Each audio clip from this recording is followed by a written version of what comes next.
Sementara itu, Presiden ke-7 Republik Indonesia Joko Widodo menyebut alasan dirinya melaporkan 5 orang terkait tudingan ijazah palsu untuk membuat pembelajaran.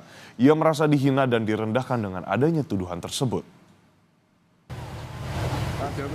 Menanggapi adanya tudingan kriminalisasi dalam hal pelaporan Jokowi ke Polda Metro Jaya beberapa waktu lalu, Jokowi menyatakan pelaporan tersebut bisa menjadi pembelajaran bagi siapapun. Ia merasa dihina dan direndahkan dengan tudingan tersebut dan memutuskan untuk melawan siapapun yang berusaha memfitnahnya. Selama ini diam karena masih menjabat, namun setelah purna dirinya memiliki hak yang sama sebagai warga negara. Ya, ini kan bukan objek penelitian. Kan sudah menghina saya sehina-hinanya. Sudah menuduh ijazah itu ijazah palsu. Sudah merendahkan saya serendah-rendahnya. Ya nanti dibuktikan lewat proses hukum. Nanti akan kita lihat di proses di pengadilan seperti apa.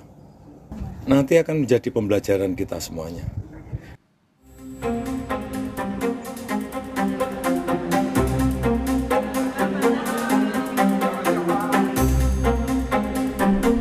Presiden ke-7 RI Joko Widodo akhirnya melaporkan 5 orang ke Polda Metro Jaya atas dugaan pencemaran nama baik terkait tudingan ijazah palsu. Isu ijazah palsu ini kembali mencuat meskipun pihak Universitas Gadjah Mada sudah menyatakan ijazah Jokowi asli dan tak sedikit pihak yang meragukan. Mantan Menteri Koordinator Bidang Politik, Hukum dan Keamanan Mahfud MD mengingatkan agar isu dugaan ijazah palsu Jokowi ini tidak ditarik terlalu jauh. Hal ini tidak akan membuat seluruh keputusan yang telah diambil oleh Jokowi saat menjadi presiden batal. Soal ijazah presiden asli itu atau tidak itu pelanggaran hukum atau pelanggaran etik. Ini sebenarnya tidak akan terjadi soal pelanggaran itu kalau undang-undangnya ketat. Mengatur, mengantisipasi agar itu tidak terjadi dan kalau terjadi apa akibatnya. Misalnya kasus ijazah Pak Jokowi yang sekarang ini, saya ikut bicara sebentar kemarin. Saya tidak peduli apakah ijazah Pak Jokowi itu asli atau tidak, saya tidak peduli karena itu tidak akan ada akibatnya terhadap proses ketatanegaraan kita. Pada tayangan Dua Arah Kompas TV, terlapor kasus ijazah Jokowi Roy Suryo menyangkal adanya unsur politik dalam pelaporan itu. Ia siap menjalani proses hukum dan akan mengungkap kejanggalan kasus skripsi dan tudingan ijazah palsu Jokowi.